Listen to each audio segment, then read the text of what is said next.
The advertising industry, I was bullied at a time, but then because I was bullied in secondary school, I knew how to handle it better. Yeah. And how did you handle it?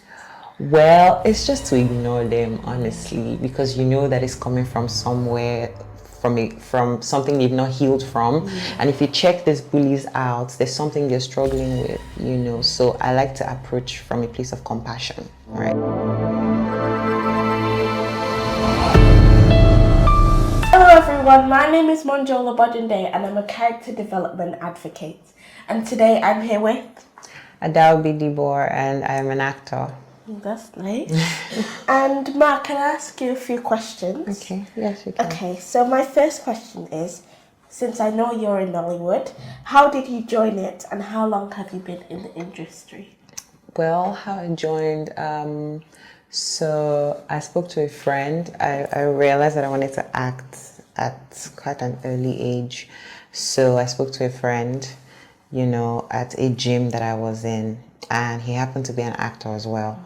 So he told me about auditions, you know, where I could attend auditions and people see what I can do and all of that.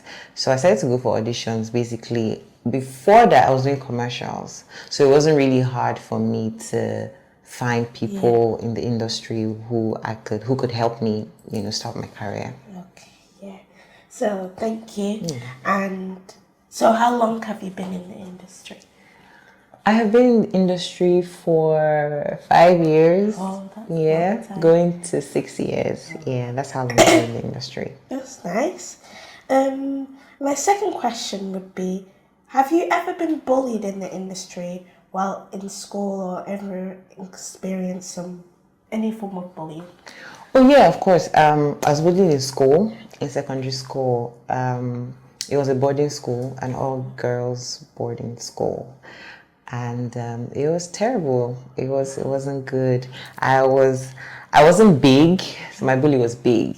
So, you know, and since it was in the hostel, it was like a 24-hour thing because I wasn't going home. I was going to the hostel, so I would still see them at the hostel. And it really dealt with my self-esteem at some point. But I think I'm over that. But in the industry, yes, in the advertising industry, I was bullied at a time, but then because I was bullied in secondary school, I knew how to handle it better. Yeah. And how did you handle it? Well, it's just to ignore them, honestly, because you know that it's coming from somewhere, from something you've not healed from. And if you check these bullies out, there's something they're struggling with, you know. So I like to approach from a place of compassion, right? Yeah. So thank you for that. You're welcome. Yeah, I learned a bit from that. Have you ever been bullied?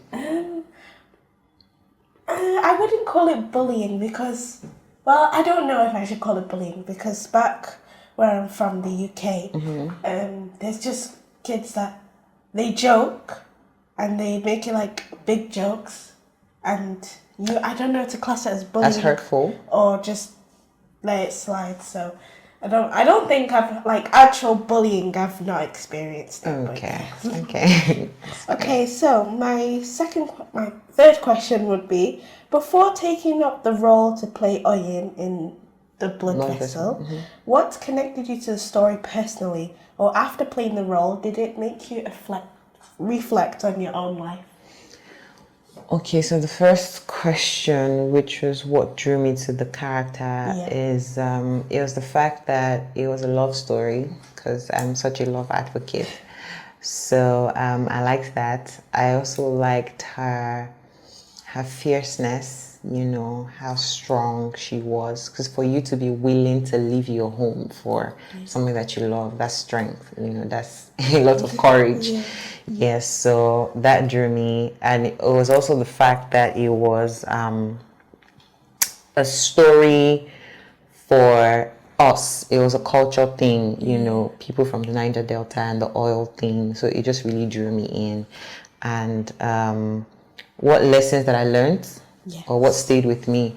What stayed with me, or what really transformed me, was I haven't even spoken about the fact that there are people who go through what happened. Like, people want to run away from the country, but they do not have, a means, and they have to, stay and hide in some places. So when we were shooting it, at some point, there was a scene where, they were supposed to, tie our hands together. And I really honestly cried in that scene because it just reminded me about slave trade and, and we were on the, we're on water. So it was very, it felt like it was happening again, but this time to me, so yeah, it just really gave me more compassion for people that experience such things. Yeah. So thank you for that. Your answers were beautiful. My last slight little question would be, are there any future projects we're expecting? Future projects. Yes, I have. I have two babies, right now in the oven. One I'm really excited about because that one was very challenging. Yes, that one will be out on Prime. I mean, you guys would know when it comes out. Yeah. Okay, yes. Thank you for that. Your answers were amazing. I learned a lot from them. But what I did learn is for the second question, when I asked, have you ever been bullied in the industry? You told me to just ignore it, and that something probably happened to the bully that's making them who they are. Yeah, they're always struggling with something. So there's always a backstory to something. Exactly. Yeah. And for my third question, I asked, before taking up the role in Oyin to play the blood vessel, and what connected you to the story personally or after taking the role? Well, you said that you relate to Oyin because it's a love story and you're just a love advocate, so that's what you said. Very much. And how she's fierce and how she's strong, because to leave your home for someone you love, that's strength. That's taking courage. Yes. So, and I also learned how something like not real, like fake, can make you reflect on your life. Yes, very much, because as actors we're learning on the job. Like there's a lot of things that we learn. Some people after doing a movie, they take a really long break because for you to be a particular person, to take on the person's struggles, the person's truth, the person's lies, everything, the person's skeleton in their cupboards, every single thing, to just wear the person like a garment, and then take off the person afterwards. That's a lot of mental work. So you really learn from their story most times. Thank you for that. And that's basically it. And I'm so grateful that you're here today. You're welcome. And I hope everyone learns a thing or two, but I know I did. So thank you everyone for being here today. If you haven't watched Blood Festival, you should definitely go watch it. Because it's, by the looks of it, it's a really good movie. So Okay, so thank you everyone for being here. This is MonjolaBodunde, and this is Adele Bidibor, and I'm an actor.